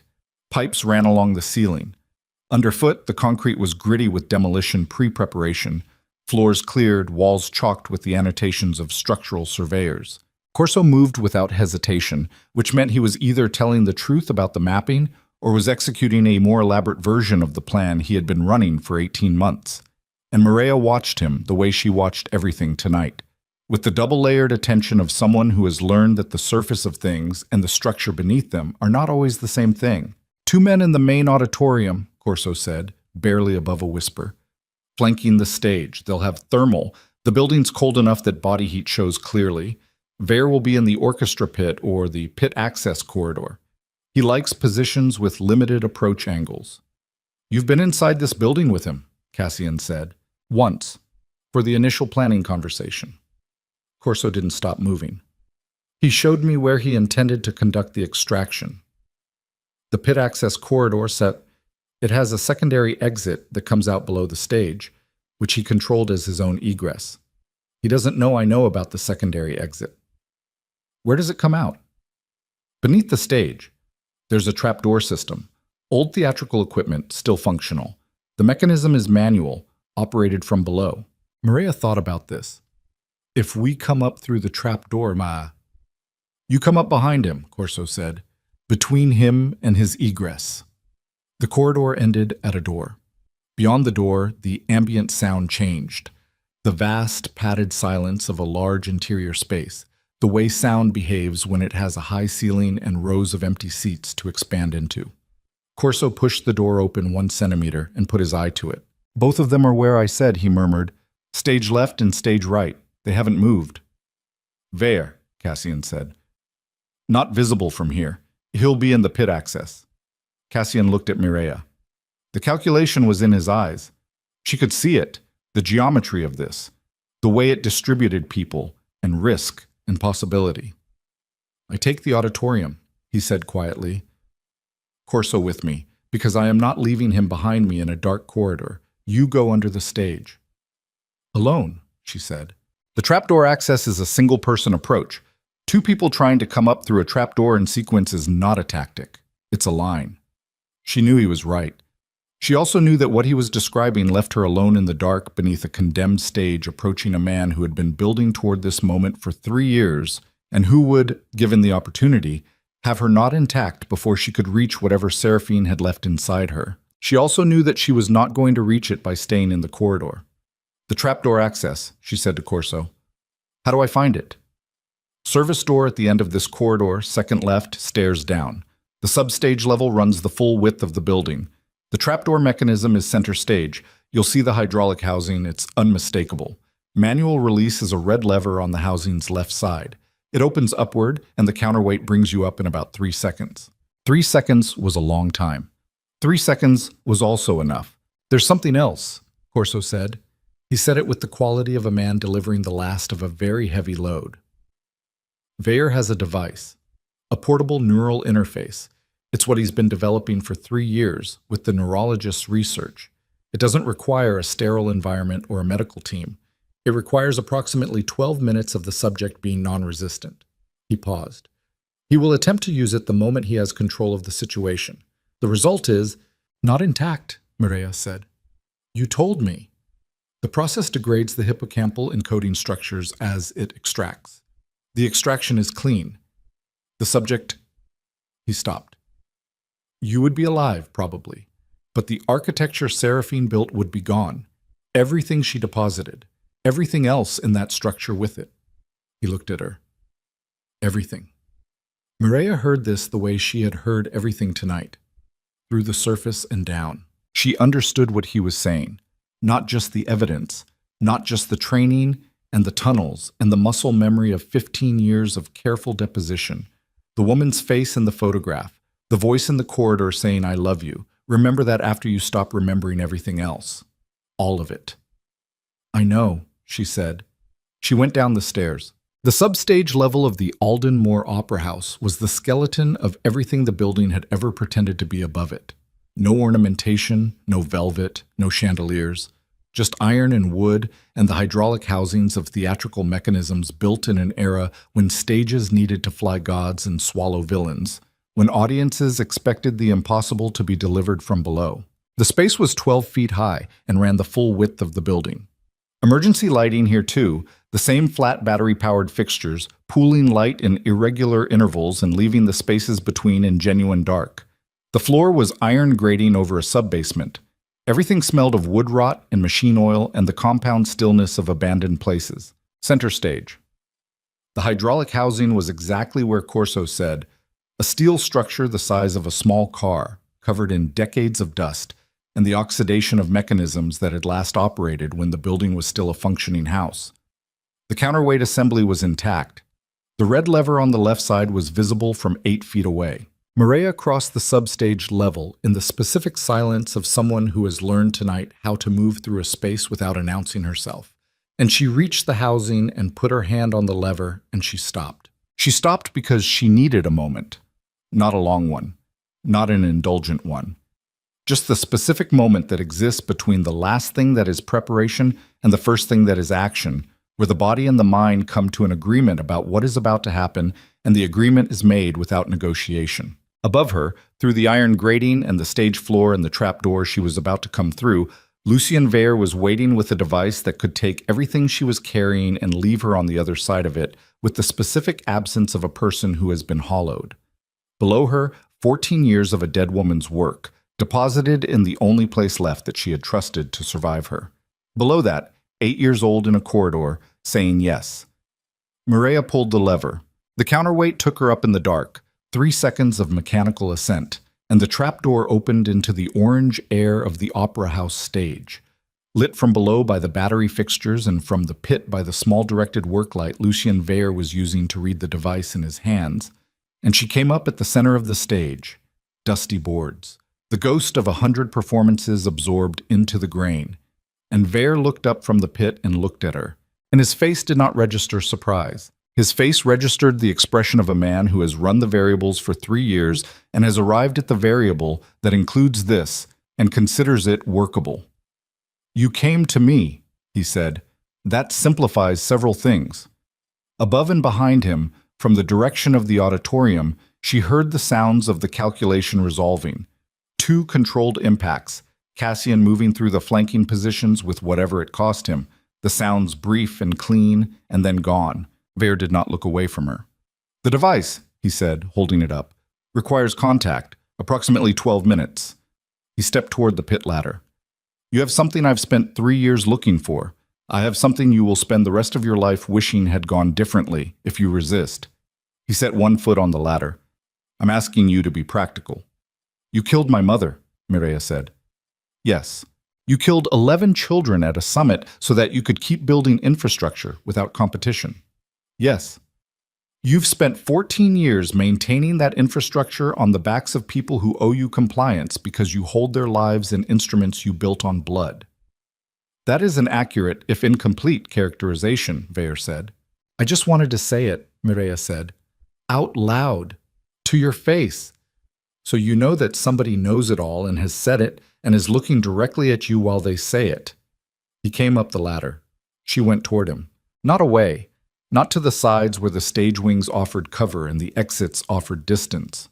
She went toward him, and she did it with the complete knowledge that she was 8 seconds from the close-range application of a device that would take everything Seraphine had built inside her. And those 8 seconds contained everything she had, and she went into them the way water goes into the space available to it, completely, without reservation, as though there were no other option and never had been. And the physics of it were simply what they were, and the woman who had built her had understood that this was how it would need to be, and had trusted her to be equal to it. Above the opera house, the snowstorm pressed against the dark Victorian stone. Below it, the building's bones were cold and patient.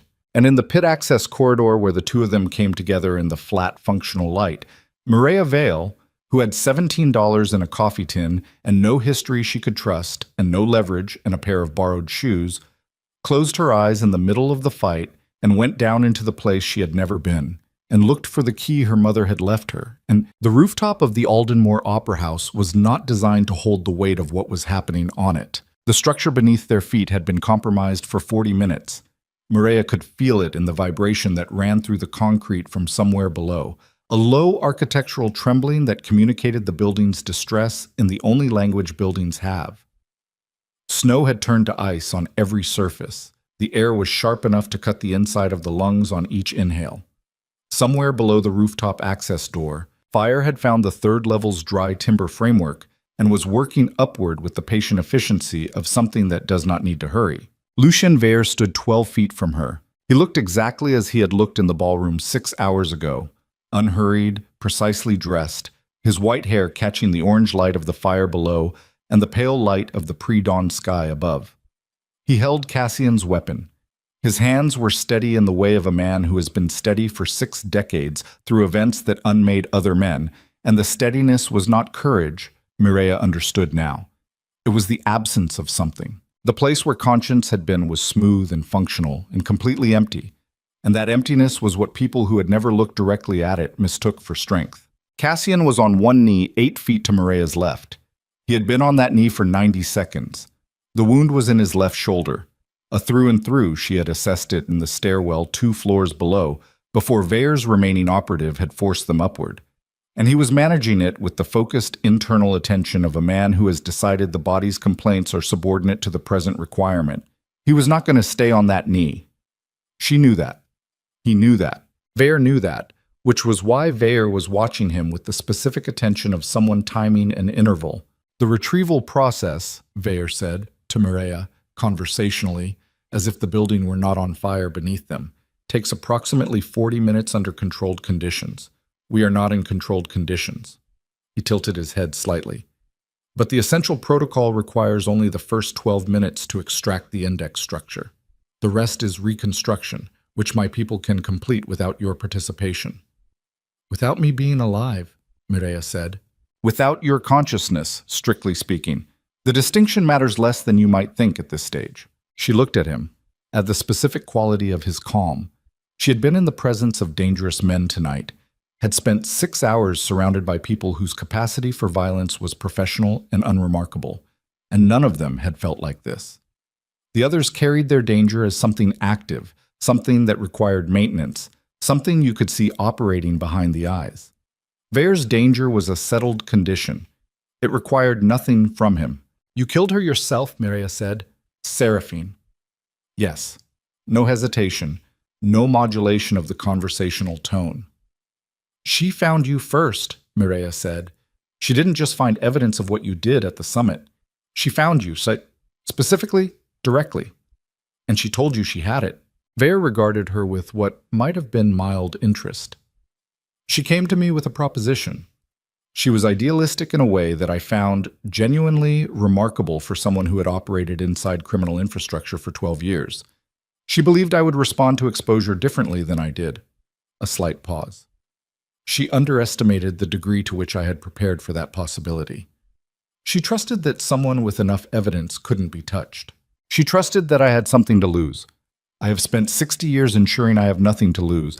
That is not a limitation. It is a methodology. He looked at her with the particular attention he had been directing at her since the ballroom, the attention that was really examination, cataloging. She was remarkable, your mother. I want you to know I recognize that.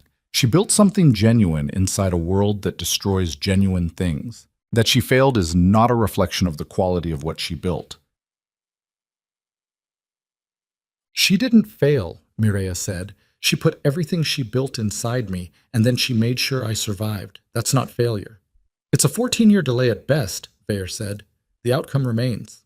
The outcome, Mireya said, hasn't happened yet. The building shuddered. A section of the rooftop's far edge dropped. Not dramatically, not catastrophically, but with the specific finality of structural material that has exceeded its tolerance. A section of cornice and decorative stone dropping away into the darkness below. The sound of it reached them a half-second later, swallowed by the snowstorm almost immediately. Veer did not look at the edge. His eyes stayed on Mireya. "The men I came with are gone," he said. "Your Drax associate is incapacitated. The building has perhaps 12 minutes before the fire reaches this level through the access shaft." He was quiet for a moment. "I'm offering you those 12 minutes. The protocol can begin here. It is not what I would prefer, but it is functional. You experience something that resembles sleep. The index transfers. When the building goes, the question of your consciousness resolves itself without my direct involvement." He paused. "I'm offering you that instead of what the next 4 minutes look like if you decline." Mireya breathed cold air into cold lungs and looked at Lucien Veer and thought about Seraphine. Not the photograph, not the off-camera smile or the dark hair or the quality of the posture.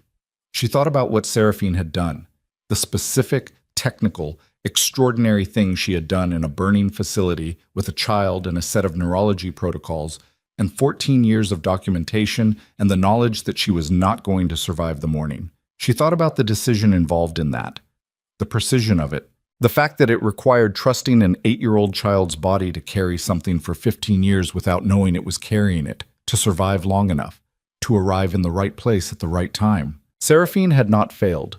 Seraphine had planned, and the thing she had planned for was not a transfer protocol in a burning opera house.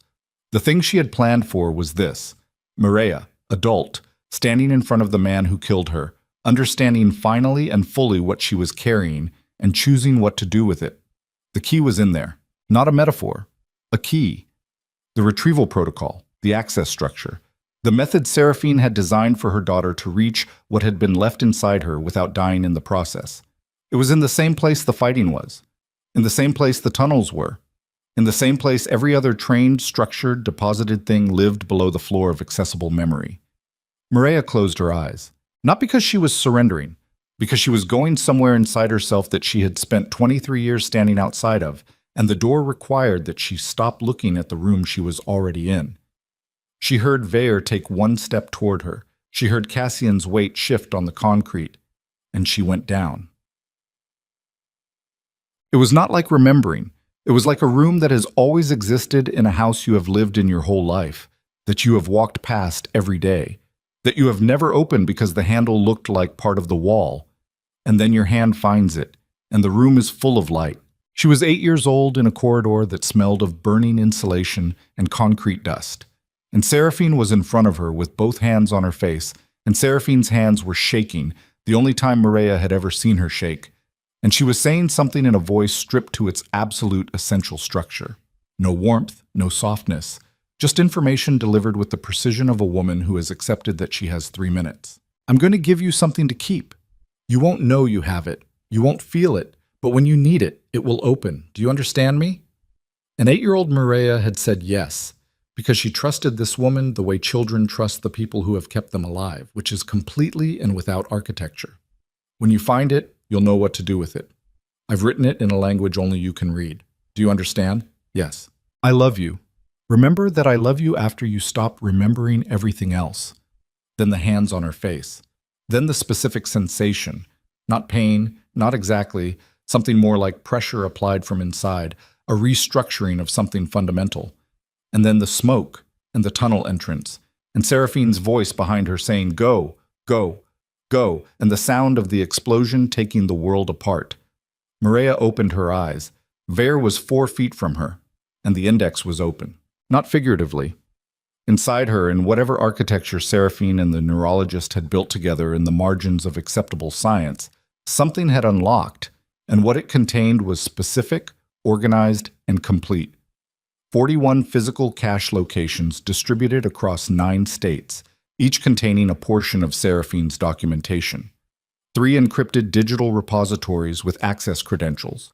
The names of 11 individuals who had participated in the Summit Massacre's planning. The name of the federal official who had provided Veyer's alibi dinner. Financial instruments, transfer records. A chain of evidence structured so that the removal of any single link left the others intact and sufficient. And a transmission protocol. Automated. Built by Seraphine with the help of a communications engineer who had died 3 years later of causes Mireia now understood were not accidental, requiring only one thing to activate. Mireia's biometric signature, applied to a specific digital address that had been sitting dormant for 15 years, waiting. Her phone. The pay-as-you-go phone with 17 contacts and no history, the one that had received a text from a number made entirely of zeros, which was still in the pocket of the emerald dress. Veyer reached for her arm. Mireia moved. Well, she was not the 8-year-old who had gone into the smoke. She was not entirely the 23-year-old who had scrubbed silver trays in a basement kitchen. She was something that had been assembling itself across 15 years of careful, unconscious preparation, and it moved on the rooftop of the burning opera house with a precision that was not performance and not instinct and not anger.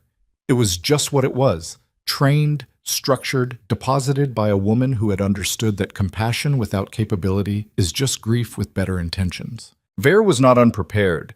He had 60 years of navigating violence, and he moved with the weapon, and he was faster than a man his age should have been, which told her the expensive calm was also physical, also maintained, also a methodology. The first exchange happened in under 2 seconds. She deflected the weapon's line and took a cost for it. His elbow caught her across the left cheekbone with enough force to send her sideways on the ice-slick concrete, and she went down on one knee and felt the cold of the rooftop through the emerald dress and came back up before the knee had fully registered the impact. The second exchange was longer. He adjusted and she adjusted, and they moved across the rooftop with the fire's orange light coming up through the access shaft now, the heat of it reaching the cold air and creating a thermal shimmer that made the edges of things uncertain. He was trying to create space for the weapon. She was trying to deny it to him. Somewhere to her left, Cassian was moving. She could hear him, the specific sound of a man overriding a wounded body's objections, and she needed 30 seconds she didn't yet have. Veer spoke while they moved, not from distress, from the same place everything else came from in him, the settled emptiness that required nothing. She built you well, he said. Not a concession, an observation. She built me to outlast you, Mireia said. She built you to carry evidence. That's a different... She built me to carry it until I could use it. That's exactly the same thing. He moved and she moved and the weapon discharged. A single shot that went into the concrete 2 feet to her right and threw fragments against her ankle. And then she was inside his reach, and the geometry she had been taught by muscle and bone and whatever Seraphine's neurologist had encoded into the deep architecture of her body took over. She broke his wrist. The clean mechanical snap of it was audible over the wind and the fire. The weapon went to the concrete. His face registered something, the first thing she had seen register on it all night.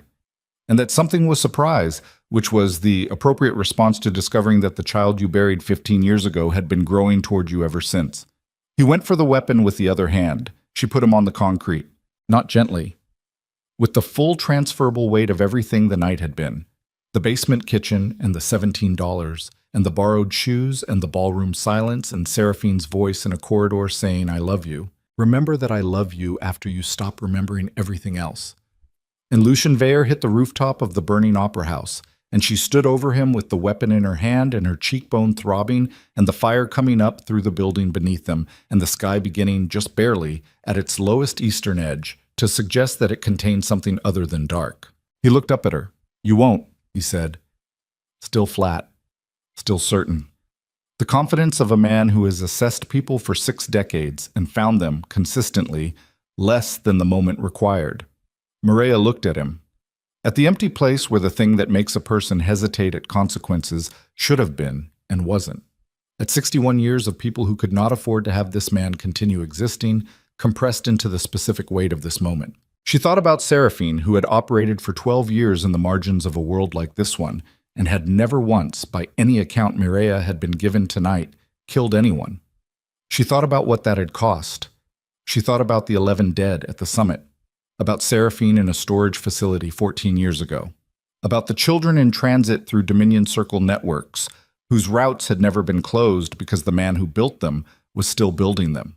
"You're wrong about a lot of things," Mireya said, "but you're right that I'm not going to shoot you." She reached into the pocket of the emerald dress and took out the phone. She pressed her thumb to the screen. In the specific language that only she could read, biometric, neurocognitive, built by a woman who understood that the most durable weapons are the ones nobody knows exist, the transmission activated. 41 cache locations began producing their content simultaneously, routed through the dormant channels Seraphine had built 15 years ago, addressed to federal investigators in 6 jurisdictions, to 3 journalists who had been waiting for something they couldn't name yet, to the surviving syndicate families who had spent 15 years wondering who had ordered the massacre of their children. It took 11 seconds. Veer watched her face while it happened, and for the first time since she had seen him in the ballroom, something moved in his eyes. Not fear. Something older than fear. The specific recognition of a man who has been outmaneuvered by someone he dismissed, arriving at that understanding with nowhere left to put it. "She planned this," he said. Not to Mireya, to himself. To whatever version of Seraphine Vale he had carried in his own memory for 14 years. "She planned everything," Mireya said. "She just needed me to grow up first." The rooftop shuddered. Cassian appeared at her left shoulder, upright, moving, his left arm immobilized against his body with his own belt, his face the color of concrete but his eyes clear. He looked at Veer on the ground. He looked at Mireya. He looked at the phone in her hand. "Is it done?" he said. "It's done." He bent and picked up the weapon from the rooftop. He looked at Veer with the expression of a man settling a very old account, and the account was not personal. It was older than personal. It was the debt owed to 17 children gathered for a summit, and the 11 who didn't come out, and the one woman who spent the rest of her life building a reckoning in the dark. "Get up," Cassian said to Veer. "The building, get up. You're going to walk off this roof in front of me, and you're going to be alive when federal investigators arrive in approximately 40 minutes, because dead men don't stand trial. And standing trial is the specific thing you are going to do." He paused. "Every person who has ever worked for you, every financial instrument that supports your operation, every official who provided your alibi for the last 6 decades, it is all transmitting right now to people who have been waiting for exactly this. You will live long enough to watch what that looks like." Veer looked at him for a long moment. Then he stood. Slowly, with the stiff precision of a man managing a broken wrist in 61 years, and the specific weight of understanding that the thing he had spent his life building was gone. He walked toward the rooftop access door. Cassian followed him. Mireya stood at the edge of the rooftop for a moment longer. The opera house burning beneath her, the city spread out beyond the snow-covered streets, the lake somewhere in the darkness to the north, the sky at its eastern margin going from black to the color that exists just before any other color arrives. Her cheekbone hurt with a clean, specific pain. Her feet were cold. The emerald dress was torn at the left side where she'd hit the concrete. She looked at the phone in her hand. The screen had gone dark. The transmission was complete, and the dormant thing Seraphine had built was no longer dormant. It was out in the world now, doing what it had been designed to do, in the language that the world it was addressed to could read. She put the phone back in her pocket and followed the others off the roof. The federal vehicles arrived at 4:51 in the morning, which was 17 minutes after Cassian's call and 31 minutes before the opera house's eastern facade finally surrendered to the fire and came down in a controlled cascade of Victorian stonework and burning timber into the street below. Mireya sat on the hood of an armored vehicle 2 blocks from the building's perimeter and watched the facade go. A medic was doing something to her cheekbone that involved cold compress and clinical disinterest, and she let him work without attending to it, because the cheekbone was a minor matter in a night of non-minor matters, and because the street in front of her was filling with a specific and unrepeatable scene that she thought she should witness fully.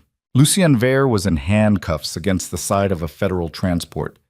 He had said nothing since the rooftop. He looked like what he was, an old man in an expensive suit standing in the snow outside a burning building. And the authority he had carried into the Black Vesper ballroom 6 hours ago was gone so completely it was almost impossible to reconstruct its shape from what remained. 3 blocks away, in a hotel conference room being used as a temporary command post, The 6 surviving summit witnesses were being processed. Maria knew they were there. She did not go to them. She had given what she had to give: the transmission, the evidence, the 41 cache locations that federal teams were mobilizing toward across 9 states. And the rest was procedural, which other people could handle. Cassian came out of the command post and crossed the street toward her with the specific walk of a man whose body is objecting to being vertical, but who has made a considered decision to remain so. His shoulder had been dressed. He moved as if the dressing was mostly advisory. He stood next to the vehicle and did not say anything immediately. They watched the facade of the opera house settle into its rubble. The fire was being managed now, controlled, contained, reduced from catastrophe to incident. Corso, Mireia said. In custody. A pause. Federal, not mine. Is that a distinction that matters? For his sister and her children, yes. He was quiet for a moment. He gave them the maintenance tunnel in the stairwell. He could have not done that. He did 18 months of damage before that. Yes. Those 2 things are both true. Yes, Cassian said. They are. Mireia looked at the sky. The eastern edge was genuinely different now. Not almost color, but actual color. Thin and cold, and the specific blue-gray that belongs only to the hour before dawn, when the dark has made its concessions, but the light hasn't yet committed to anything. The syndicate families, she said, the ones who were at the gala. What happens to them? Depends on what Seraphine's documentation contains specifically about each of them. He was honest about it, which she respected. Some of them have exposure, others were at the periphery. The Dominion Circle is gone. The infrastructure, the leverage, the financial instruments. What that means for each family varies. And yours. A pause. Mine has exposure. He said it without the inflection of someone asking for sympathy. Seraphine's documentation is thorough. I would expect it to be thorough about the Drax Syndicate's historical operations. Another pause. That is appropriate. Mireia looked at him. The shoulder, the concrete gray face, the clear eyes. She documented you too, Mireia said, and you still spent 3 years trying to find her evidence. The evidence was never going to implicate Seraphine's network. Her documentation was targeted. She wasn't building a case against the families she protected people from. She was building a case against the specific men who ordered children killed. He looked at the burning building. I understood that. I trusted that. A pause. And I had a debt I didn't know how to pay any other way. The medic finished with her cheekbone and moved off. The street was quieter now. The initial surge of federal response was organizing itself into something more procedural. Cordons, documentation, the administrative machinery of consequence. Mireia watched it and felt something she didn't have a precise word for, something that lived in the vicinity of exhaustion but was not exhaustion. Something that might, if she gave it time and the right conditions, become something like the absence of the thing she had carried for 23 years. Not relief, exactly. Relief implied that the weight had been accidental. The weight had been Seraphine's deliberate architecture, and it had served its purpose, and it was gone now, and the space it left was not empty. It was just space. Available. She put her hand in the pocket of the torn emerald dress and took out the photograph. The overexposed woman, the off-camera smile, the whitewashed wall. She looked at it for a long time. Not with the looking of someone trying to extract information. She had all the information she was going to get, but with the looking of someone who is simply seeing, without agenda, the face of a person they love. She looked like you, Cassian said. He was looking at the photograph from beside her. Around the jaw. The eyes are yours, I think, but the jaw is hers. You knew her better than you told me initially, Mireia said. Yes. You met her. Once. 8 months after the summit. She found me, not the other way around. I was 25 and still building what would become the Drax Syndicate, and she came to my office in broad daylight with no appointment and no weapon, and sat across from me and told me exactly who she was and what she did and what she expected from me in exchange for the tunnel. He was quiet. She said, "You owe the girl who brought you out. Pay it forward or pay it back. Those are your 2 options. I'm giving you the choice because I think you're capable of making it, which is more than I think about most of the men in your industry. But What did you say? I said I'd think about it. Did you? For about 3 years, then I started thinking about the evidence instead, which was more tractable. He paused. She was right that those were the options. She was also right that I was capable of making the choice. I just made it slowly. Mireya folded the photograph and put it back in her pocket. A woman in a federal jacket was crossing the street toward them with the purposeful walk of someone who has questions requiring answers. And the questions would take a long time, and the answers would take longer, and the whole of what this night had produced would require months of institutional processing before it became something the world could organize into a shape it recognized. That was the nature of the thing Seraphine had built. It was not designed for quick resolution. It was designed for permanence, for the specific durability of truth that is documented, distributed, and addressed to the right people. I need to ask you something, Mireya said. She said it quickly, before the federal woman arrived, before the procedural world closed around the small remaining pocket of the other kind of conversation. Cassian looked at her. When it's done, she said. When the investigations are complete and the trials are scheduled, and whatever the Drax Syndicate's exposure produces has produced it. When you're on the other side of all of it. She looked at him steadily. What are you doing? He was quiet for long enough that she thought he wasn't going to answer. Then, I don't know. That's honest. I have spent 16 years building an organization and most of 3 additional years trying to finish a dead woman's work. He looked at the burning building. The dawn light was arriving now, actual and cold and indifferent in the way of all dawns, which do not calibrate to the events that preceded them. I don't know what comes after. I'm not sure I've thought about it. Start thinking about it, Mireya said. The federal woman arrived and the conversation ended, and the long procedural morning began. Weeks later, the Black Vesper Hotel reopened under new management. The announcement was administrative, unremarkable. 3 column inches in the city section of the paper. New ownership group. Renovations completed. The ballroom had been restored. New marble imported to replace the section damaged during what the official report termed an incident during a private event. The chandeliers were cleaned. The stained glass windows above the main entrance, which had been cracked in several places, had been reglazed. Mireya walked through the front entrance on a Tuesday morning in early spring, when the lake had begun to thaw, and the cliffs were showing their first new color, and the city had the particular quality of a place that has survived a difficult winter and not yet fully credited itself with having done so. She was not in an emerald dress. She was in her own clothes, dark coat, boots, hair pulled back, and she carried a leather bag that held, among other things, a fresh copy of Seraphine Vale's photograph printed from a digitized version she had obtained through one of the federal archivists who had processed the cache materials. The original was in a preservation envelope.